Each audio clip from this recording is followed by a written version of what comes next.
La Organización Mundial de la Salud decretó oficialmente el fin de la emergencia por COVID-19 a poco más de 3 años de la declaratoria de pandemia que paralizó y transformó al mundo entero. La pandemia puso a prueba los sistemas de salud, la respuesta de las autoridades para hacer frente a una crisis sanitaria global y nuestra capacidad para adaptarnos a una nueva normalidad.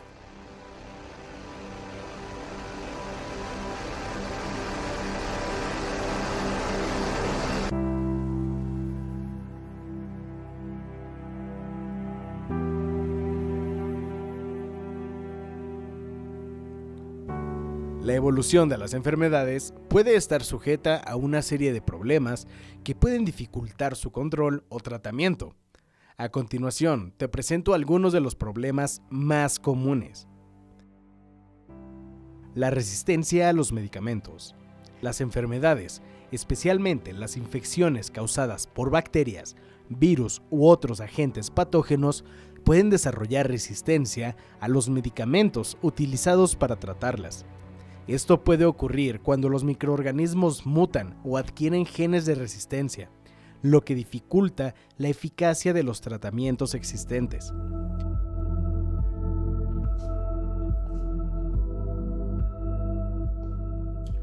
Hola, mi nombre es Emanuel Quiñones Soto y a lo largo de este documental te hablaré acerca de cómo han evolucionado y cómo han crecido las enfermedades. Como podemos saber, nuestro mundo es un mundo que se rige por el constante cambio. Cada día las bacterias, los humanos, los hongos, todos los microorganismos que existen evolucionan. Y con una justa razón. Bien dicen, el que no evoluciona desaparece.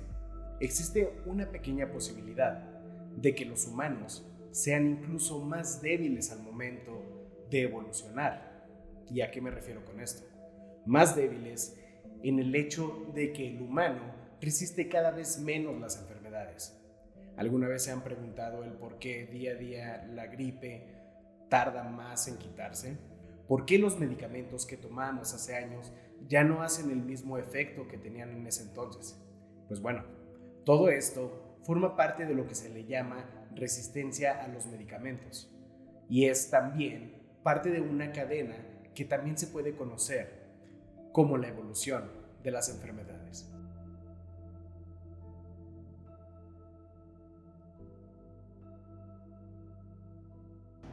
Hola, yo soy la química farmacéutica bióloga Linju Georgina Rojas Ley.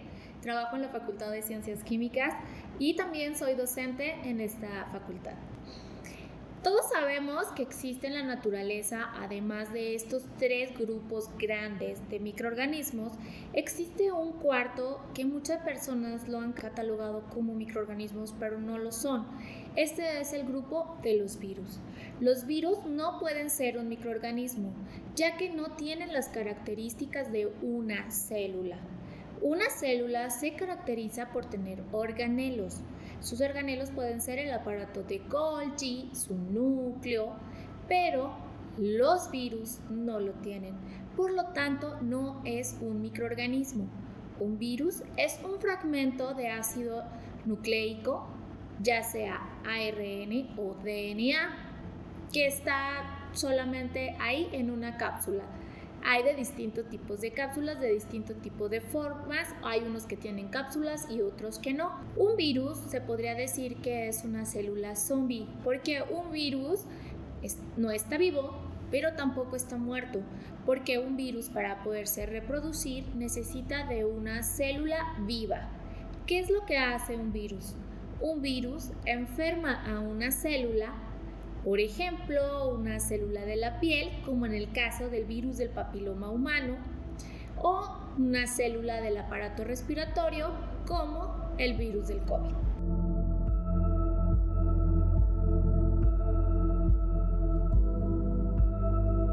Falta de vacunas efectivas. En el caso de enfermedades infecciosas, el desarrollo de vacunas efectivas puede ser un desafío. Algunos patógenos son altamente variables y pueden evadir la respuesta inmunitaria, lo que dificulta la creación de vacunas eficaces. Además, la falta de recursos financieros, la complejidad científica o la falta de colaboración internacional pueden obstaculizar el desarrollo y distribución de las vacunas.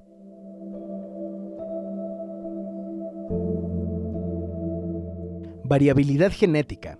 Las enfermedades pueden presentar una variabilidad genética significativa, lo que significa que existen diferentes cepas o variantes del patógeno. Esto puede dificultar la identificación de estrategias de tratamiento o prevención efectivas, ya que una misma enfermedad puede tener diferentes características clínicas y respuestas a los medicamentos en función de su variante genética. Mi hijo se llama Gabriel Antonio Cázares Suástegui. Él trabaja en el Instituto Nacional de Rehabilitación como camillero. Él se vacunó el día 28 de diciembre por la vacuna AstraZeneca COVID, donde empezó a presentar alguna reacción como cansancio, fatiga, dolor de cabeza. Él ya se había aplicado 2, que fueron las Pfizer. No había tenido ninguna reacción, ni fiebre, nada. En ninguna de las 2 anteriores no había presentado nada. Esta fue un tercer refuerzo. Conforme van pasando los días, él me seguía manifestando pues cansancio, ya no tenía fiebre, su cara se le empezaba a ver triste. Él trabajando quiere mover una camilla y se desvanece. Entonces de su trabajo me hablan para decirme que tenía que ir por él, porque también lo veían mal. Entonces voy por él, lo regreso a casa, pero yo ya lo empecé a ver retardado. O sea, ya volteaba y volteaba muy lento. Él ya contestaba y ya no contestaba a la misma velocidad. Él se empieza a cambiar y se cae. Entonces yo ya no lo vi eso normal. Entré a su cuarto y le dije, ¿qué pasó? Me dice, no sé, no me pude sostener, no me pude poner el pantalón. Entonces yo ya no lo vi normal. Y le dije, ¿sabes qué? Vámonos al hospital. Hicieron una revisión. Sí se dieron cuenta de que ya no era algo normal porque él ya estaba perdiendo la fuerza del lado izquierdo. Le mandaron a hacer una resonancia ahí mismo donde laboramos y se dieron cuenta que efectivamente el cerebro ya estaba inflamado. Las enfermedades cada día se asocian con distintos problemas. Como podemos saber, no es lo mismo estar enfermo de la diabetes a estar enfermo del cáncer. ¿Por qué? Porque es una enfermedad diferente. Sus componentes y sus causas son diferentes. Entonces, podemos asimilar que las enfermedades también se distribuyen por grupos. Lo conocemos como enfermedades microbianas, bacteriales, virales o incluso como patógenos que se presenten en el cuerpo humano. Todo esto se va extendiendo a lo largo del cuerpo. ¿Y qué es lo que se genera? Se genera una debilidad, ya que el cuerpo no cuenta con los anticuerpos necesarios para combatir dichas enfermedades. Un virus necesita inyectar su ácido nucleico dentro del núcleo de la célula para que esta célula, al momento de reproducirse, vaya generando copias del virus, no solamente copias de la célula, sino también copias del virus, porque un solo virus, él solo no puede reproducirse, siempre va a necesitar una célula viva. Una vez que el virus haya inyectado su ácido nucleico y comience la proliferación, es cuando la enfermedad se manifiesta. Antes de esto no, porque el virus tiene que tener un periodo de incubación. Su periodo de incubación va a ser el tiempo en que el virus está en contacto con nosotros y el tiempo en que el virus encuentra su célula diana. Su célula diana es la célula a la que él va a infectar. Barreras para el acceso a la atención médica. En muchos lugares del mundo, el acceso a la atención médica adecuada puede ser limitado o inaccesible para ciertas poblaciones. Esto puede dificultar el diagnóstico temprano y el tratamiento oportuno de las enfermedades, lo que puede llevar a una mayor propagación y complicaciones. Las mutaciones en los virus se conocen como variantes. Dentro del virus del SARS-CoV-2, todas estas células que infectan son del aparato respiratorio. Nuestro sistema respiratorio es muy sensible a este virus. Y no solamente eso, este virus es altamente virulento, como lo pudimos comprobar durante 2 años y medio de pandemia. Este virus, al ser tan virulento y propagarse tan rápido, y al ser un virus de ARN, es altamente mutable. Por eso tenemos alrededor de 100 variantes de este virus. Los factores socioeconómicos y culturales también pueden afectar la evolución de las enfermedades. La falta de educación en salud, las desigualdades socioeconómicas, las prácticas culturales desfavorables para la prevención y el tratamiento, así como la falta de infraestructura sanitaria adecuada, pueden contribuir a la propagación y persistencia de las enfermedades. Hicimos un recorrido por farmacias de la Ciudad de México en busca del medicamento para la influenza. Comenzamos por establecimientos pequeños. ¿Cuentan con el medicamento de la influenza? No tenemos por el momento.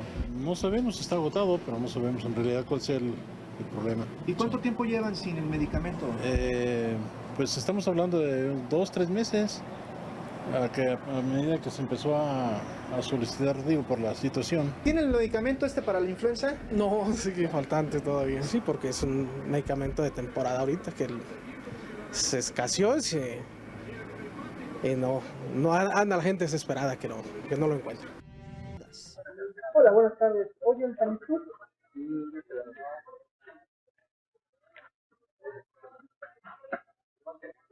Es el de la influenza, ¿verdad? ¿No lo tiene? ¿Qué no maneja? ¿Anda agotado o qué? No me digas. ¿Y en ninguna farmacia, ninguna sucursal de ustedes?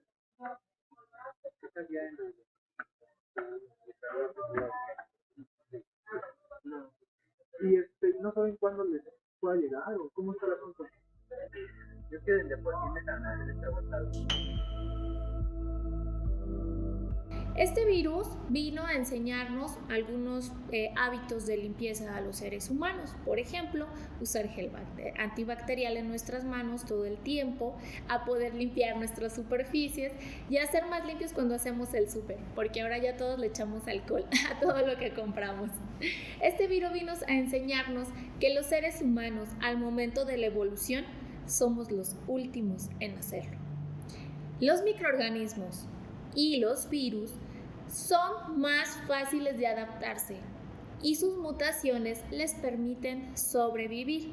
El ser humano no. El ser humano sí puede mutar, pero sus mutaciones tienden a ser un poco dañinas. Por ejemplo, los polimorfismos que producen cáncer. El ser humano es un organismo tan complejo que es muy difícil su adaptación. Entonces, ahora que estamos en este mundo tan caótico, las bacterias, los parásitos, los hongos, incluso los virus, serán más fáciles que se adapten. Es importante destacar que los problemas no son exhaustivos y que la evolución de las enfermedades es un campo complejo y en constante cambio. La resistencia antimicrobiana se ha convertido en una preocupación global y dificulta el tratamiento de infecciones comunes, aumentando la morbilidad y la mortalidad. Incluso el momento en el que los humanos empiezan a cambiar la forma en la que se alimentan y nutren a su cuerpo, también puede generar este tipo de problemas. Porque al momento de cambiar la alimentación radicalmente, le estás quitando una proteína a tu cuerpo, le estás quitando alguna vitamina, algo que lo hace funcionar. Entonces, lo mismo pasa con los medicamentos. Al momento de nosotros retirar un medicamento, nuestro cuerpo lo empieza a resentir. Este también es un problema, porque se empieza a generar lo que se puede llamar como una persona drogodependiente. Por ejemplo, si un virus de papiloma humano nos toca la piel, en la mano o en el dorso, no nos va a pasar nada. El virus del papiloma humano tiene que ser contacto de piel a piel y debe de haber pequeñas fisuras para poder que se nos transmita. Incluso hay personas que son portadoras y que jamás van a tener un síntoma de este virus. El virus del SARS-CoV-2, mejor conocido como COVID, es un virus de ARN, significa ácido ribonucleico. Los ácidos ribonucleicos se dividen en dos. Tenemos el ADN, que es el ácido desoxirribonucleico, el cual consta de 2 cadenas enrolladas. Estas famosas cadenas que conocemos es el ADN, pero el ARN es una sola cadena, la cual no tiene un par, por lo tanto está bastante expuesta. Y este tipo de virus suelen ser altamente mutables. Mutable significa que cada una de sus bases puede cambiar durante el momento en que la célula que infectaron esté produciendo más células. Entonces ahí es donde se producen las mutaciones. Adaptación de los parásitos. Algunos parásitos, como las que causan la malaria, la enfermedad de Chagas y Leishmaniasis, pueden desarrollar mecanismos de resistencia a los medicamentos utilizados para tratar estas enfermedades. Estos parásitos tienen ciclos de vida complejos y pueden cambiar rápidamente su estructura genética y bioquímica para evadir los efectos de los medicamentos antiparasitarios. Cambios a las características de las enfermedades. A medida que las enfermedades evolucionan, pueden surgir nuevas capas o variantes que presentan características diferentes a las formas previamente conocidas. Estas variantes pueden ser más agresivas, más difíciles de tratar o presentar resistencia a los medicamentos utilizados en el pasado. Un ejemplo resistente es el virus SARS-CoV-2, que ha generado variantes preocupantes como la variante Delta, que se ha mostrado más transmisible y ha planteado desafíos adicionales en el control de la pandemia. Estos factores subrayan la importancia de la investigación continua y el desarrollo de nuevos medicamentos, así como la implementación de estrategias de uso adecuado de los medicamentos existentes para minimizar la aparición y propagación de la resistencia. Además, se requiere una vigilancia constante y una colaboración internacional para abordar estos desafíos y preservar la eficacia de los medicamentos en el tratamiento de enfermedades. La falta de recursos puede dificultar el acceso a servicios de salud preventivos y tratamientos adecuados, lo que puede contribuir a la propagación y fortalecimiento de enfermedades. El entorno en el que vivimos puede tener un impacto significativo en nuestra salud. La exposición a contaminantes ambientales, como la contaminación del aire y del agua, pueden aumentar el riesgo de enfermedades respiratorias, cardiovasculares y otros trastornos. También, la resistencia a los medicamentos es provocada por el uso excesivo e inapropiado de medicamentos, como los antibióticos. Ha llevado al desarrollo de resistencia a los medicamentos en diversas enfermedades infecciosas. Esto significa que los tratamientos que antes eran efectivos pueden volverse menos o totalmente ineficaces, lo que dificulta el control de estas enfermedades y puede fortalecer su impacto en la sociedad. El problema con esto es que cuando el cuerpo humano recibe un sobreestímulo de medicamentos, el cuerpo deja de asimilarlo como un problema de enfermedad. Entonces, cuando realmente la enfermedad llega, el cuerpo humano no es que lo reciba sin ningún problema, sino que ya no genera los anticuerpos para combatirlo. Recordemos que muchas veces las enfermedades se van desarrollando más gracias a nosotros mismos.